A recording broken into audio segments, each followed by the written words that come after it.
Terima kasih. Bismillahirrahmanirrahim. Assalamualaikum warahmatullahi wabarakatuh. Selamat pagi menjelang siang. Salam sejahtera untuk kita semua. Om Swastiastu. Namo Buddhaya Salam Kebajikan. Yang saya hormati Ibu Ketua Sidang, segenap promotor dan co-promotor, serta segenap penguji, baik eksternal maupun internal. Saya juga melihat bahwa hadir juga secara virtual kolega kerja kami, Bapak Menteri Pertanian, Pak Dr. Syahrul Yassin Limpo, kemudian Promovendus yang saya banggakan, Bapak Ibu sekalian. Pertama-tama mungkin kembali kepada dunia akademik. Ada satu prinsip pada saat ujian tertutup saya sudah sampaikan kepada Promovendus, there is no research without problem. Thus, the problem is the heart of an academic exercise. Tidak ada penelitian tanpa problem. Jadi problem adalah jantung dan epicentrum kegiatan intellectual exercise. Pembuatan tesis, skripsi, disertasi adalah produk akhir dari kegiatan, baik kegiatan yang dilaksanakan di lapangan maupun kepustakaan, yang merupakan latihan intelektual. Oleh karena itu saya kembali memuji pemilihan masalah. Karena problem menjadi epicentrum dari semua kegiatan yang dilaksanakan oleh Promovendus yang menghasilkan produk akhir dalam bentuk disertasi.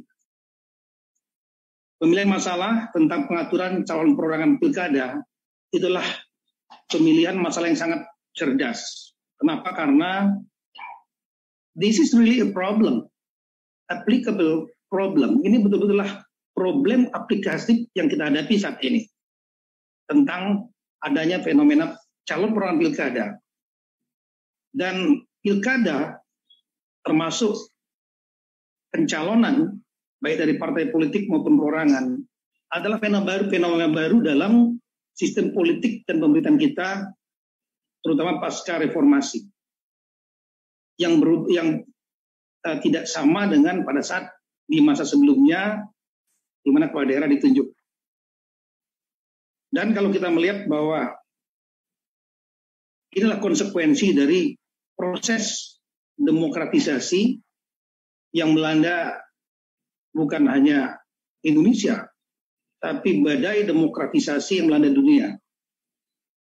Kita tahu bahwa pasca Perang Dingin 1990, Cold War, antara Timur dan Barat, antara ideologi komunisme dan demokrasi liberal, yang kemudian dimenangkan oleh demokrasi liberal dengan ditandai dengan jatuhnya Uni Soviet menjadi Rusia dan negara-negara pecahannya, maka perdebatan tentang isu demokratisasi menjadi isu sentral dalam politik internasional. Dan itu kemudian mengerucut kepada perdebatan polemik pada dua orang, yaitu tentang apa prediksi dan trajektori dunia ke depan dalam konteks sistem politik dan pemerintahan.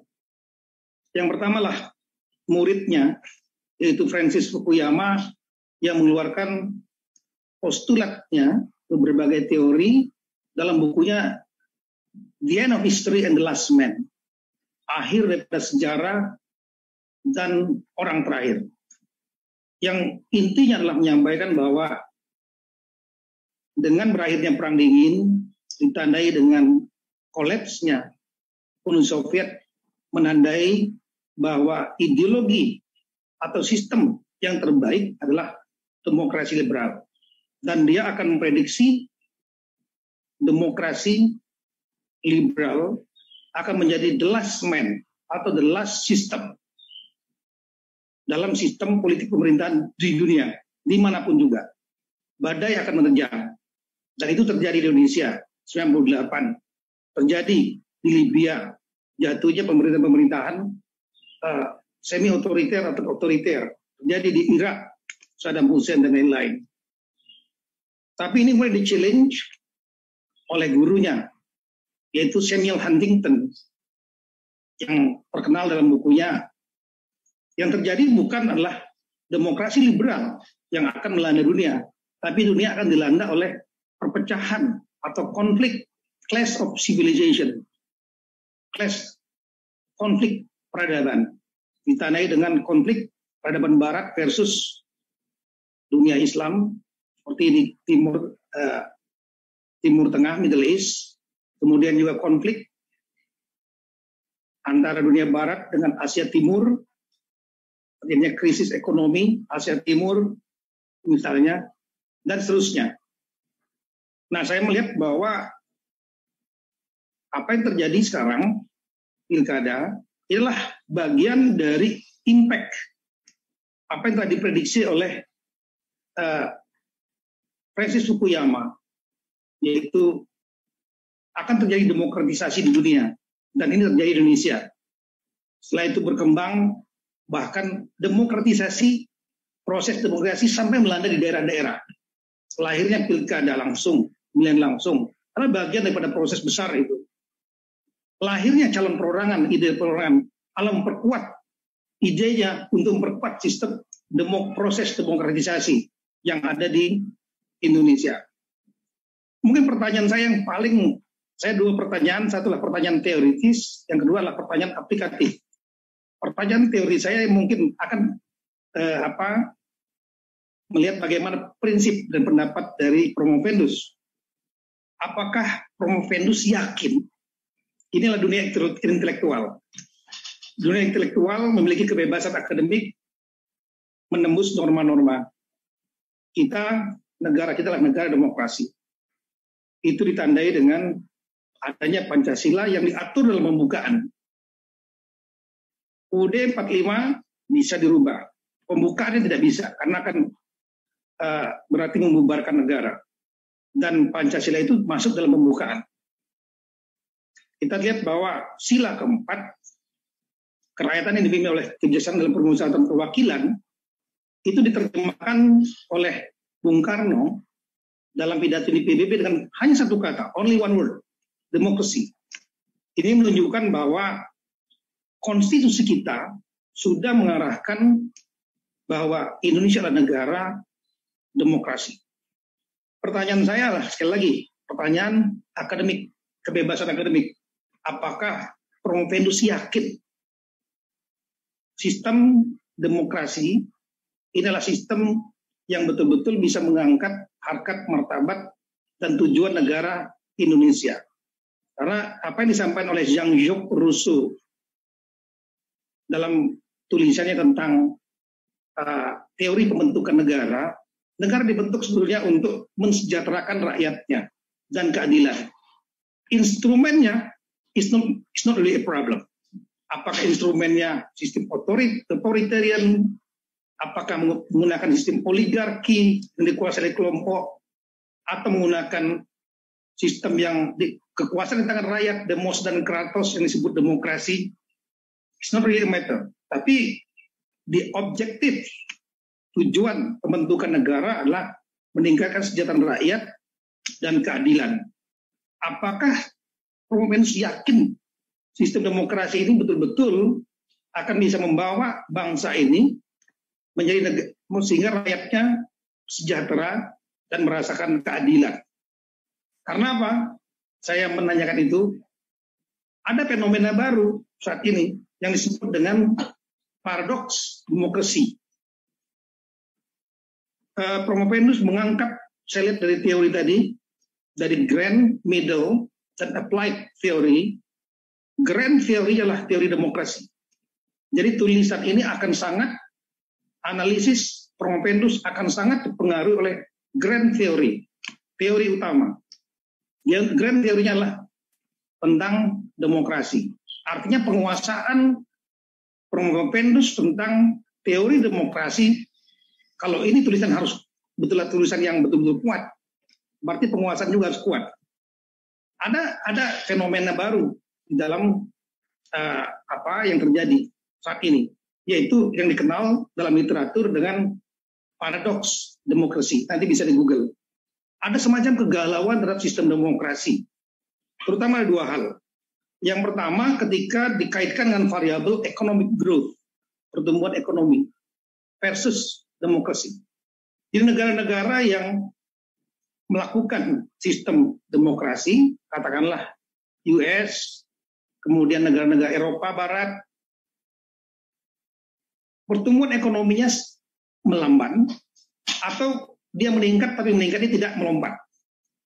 Sementara negara-negara yang tidak melakukan sistem demokrasi, misalnya negara yang melakukan oligarki, dikuasai oleh kelompok, satu partai misalnya, seperti di China, Vietnam, ekonomi mereka melompat. Kemudian di negara-negara yang melakukan sistem otoritarian, katakanlah seperti Brunei, yang tidak menggunakan demokrasi, tapi sistem dikuasai oleh seorang sultan, rakyatnya sejahtera. Nah ini memancing pertanyaan, apakah demokrasi betul-betullah sistem yang terbaik? Seperti yang disampaikan oleh Francis Fukuyama.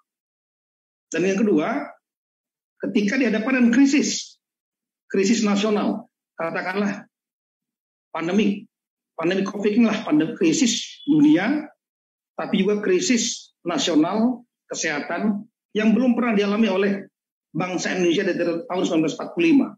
Semua provinsi, kabupaten, kota, hampir semua di seluruh Indonesia mengalami satu krisis kesehatan yang sama, yaitu COVID-19. Nah, di negara-negara yang menganut sistem demokrasi, in the name of freedom, atas nama kebebasan, kita melihat adanya semacam ketidaklancaran dalam penanganan krisis pandemi COVID-19. Kita lihat bagaimana US, kasus-kasus meningkat di atas 100.000, kemudian orang tidak mau divaksinasi, demo untuk anti vaksin dan lain-lain. Di Inggris juga demikian, negara-negara demokrasi barat juga in the name of freedom. Sehingga penanganannya menjadi banyak yang terkendala. Tapi di negara-negara yang tidak menganut paham demokrasi, oligarki, otoritarian, katakanlah seperti Tiongkok, karena adanya kekuasaan bukan di tangan rakyat, ini sekali lagi akademik, mereka relatif bisa menangani dengan lebih baik dibanding dengan negara-negara demokrasi.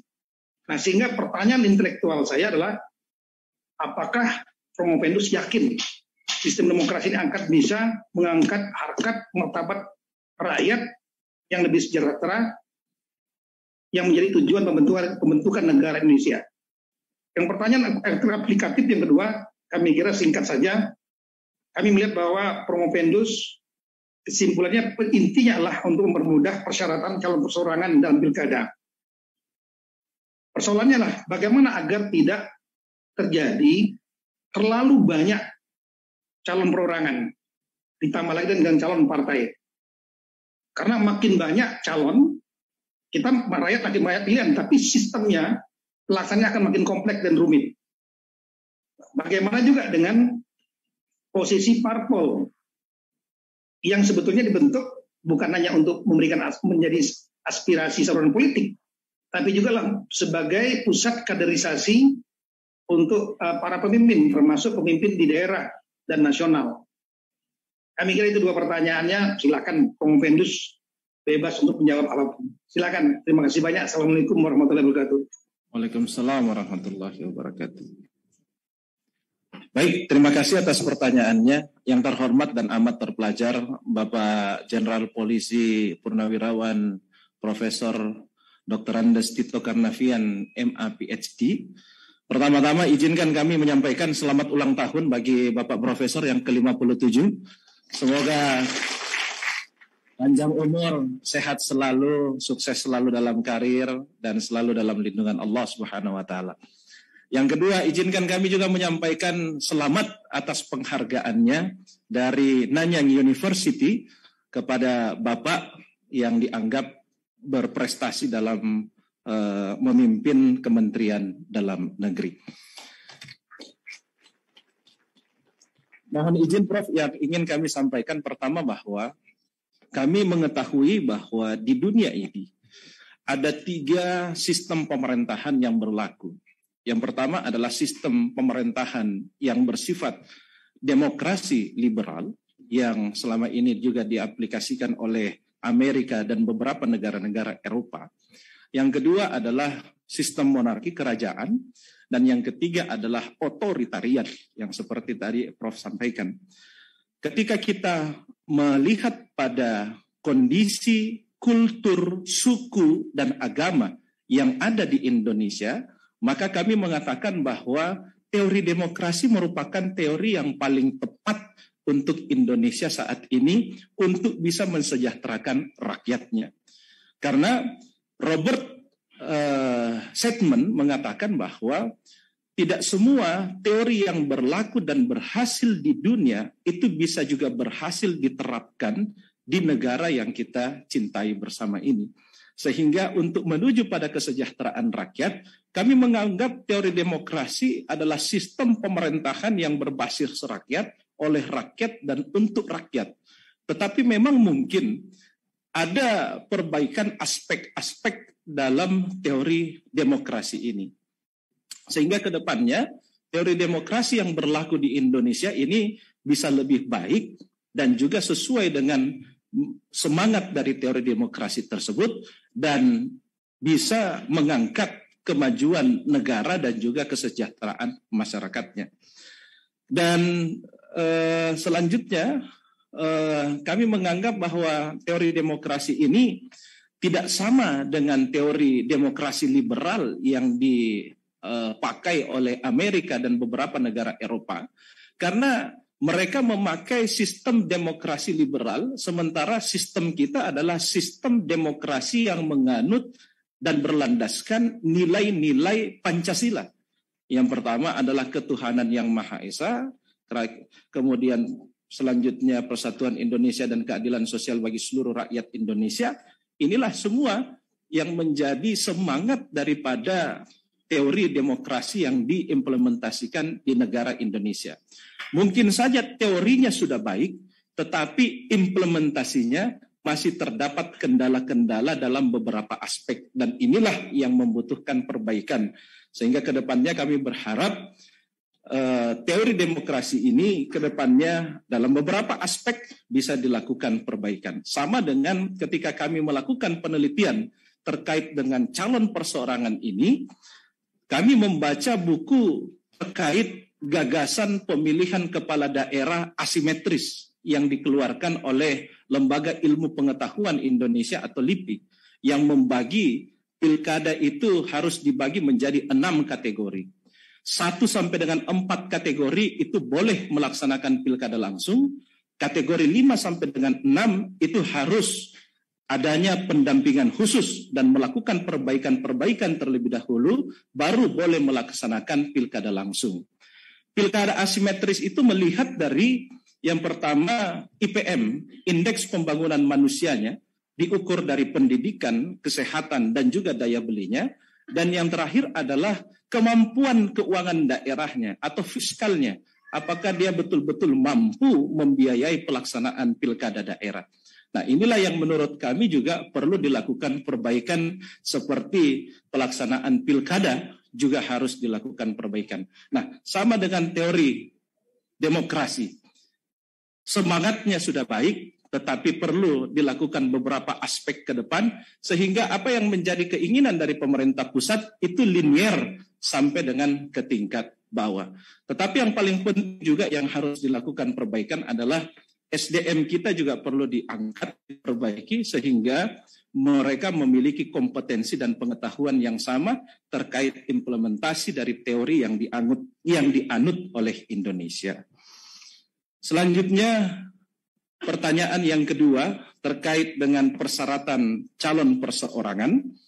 Mohon izin Prof, kami sampaikan bahwa pengaturan calon perseorangan kami telah menawarkan konsep baru dalam calon perseorangan ini. Yang pertama, khususnya dalam persyaratan, memang kalau kita lihat berkaitan dengan persyaratannya, yang selama ini 6,5% sampai dengan 10%, ini kami ambil rata 8% dari daftar pemilih tetap. Kenapa kami mengambil rata dari 8 dari daftar pemilih tetap? Karena memang kami melihat, kami ambil contoh di Kabupaten Goa, ada sekitar 530.000 jumlah pemilih dengan posisi 45 anggota DPRD-nya. Dan apabila ada calon yang ingin diusung maju sebagai calon kepala daerah, maka dia harus memiliki minimal 9 kursi. Dan kalau itu dikonversi ke suara, maka itu sekitar 106 suara. Kenapa kami jadikan 8%? Supaya ini legitimasi dan aspek demokratisnya juga tetap terjaga, sehingga untuk mendapatkan dukungan 8% ini sebenarnya tidak mudah.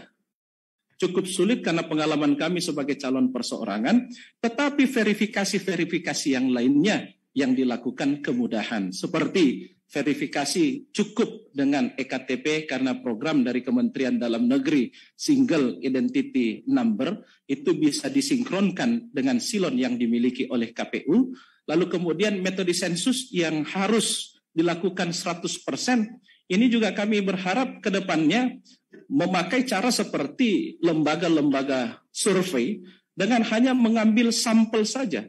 Misalnya kami di Kabupaten Goa dengan 765.000 jumlah penduduk, itu hanya cukup dengan 880 responden, itu bisa mewakili secara keseluruhan dengan margin of error sekitar 3%.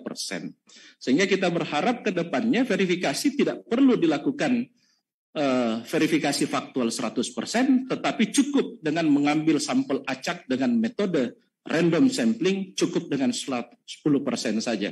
Sehingga itu sudah mewakili secara keseluruhan. Sehingga dari syarat dukungan 8% ini insya Allah kita bisa betul-betul melakukan seleksi kepada calon perseorangan untuk bisa maju tanpa membuat pemilihan kepala daerah ke depan jauh lebih rumit. Terima kasih Prof atas pertanyaannya. Kami kembalikan kepada Prof Tito Karnavian. Pendus dan jawabannya juga kami kira cukup jelas, dan yang terakhir tentunya ucapan selamat saya kepada Pendus atas pencapaian gelar tertinggi dalam akademik sebagai dokter. Selamat untuk Dr. Adnan Yassin Limpo, ya. Dan saya kembalikan kepada Ketua Sidang. Terima kasih. Baik, terima kasih yang terpelajar Bapak Profesor Dr. Muhammad Tito Karnavian MPhD atas beberapa wawasan perspektif yang luar biasa. Saya juga ingin menyampaikan selamat ulang tahun kepada Bapak. Cerdas, gagah, tanpa pahlawan, selalu menyapa penuh pesona. Selamat ulang tahun Bapak Profesor Muhammad Tito Karnavian, sehat dan umur selalu bahagia. Terima kasih atas perkenannya untuk bertindak selaku pengajar seni pada program studi S3 Ilmu Hukum Fakultas Hukum Unhas. Kami sangat berharap selalu dukungan, masukan maupun perkenan Prof untuk di waktu masa mendatang. Kami sangat membutuhkan Prof untuk peningkatan kualitas sumber daya manusia di Unhas dan secara khusus Fakultas Hukum ini. Terima kasih Prof.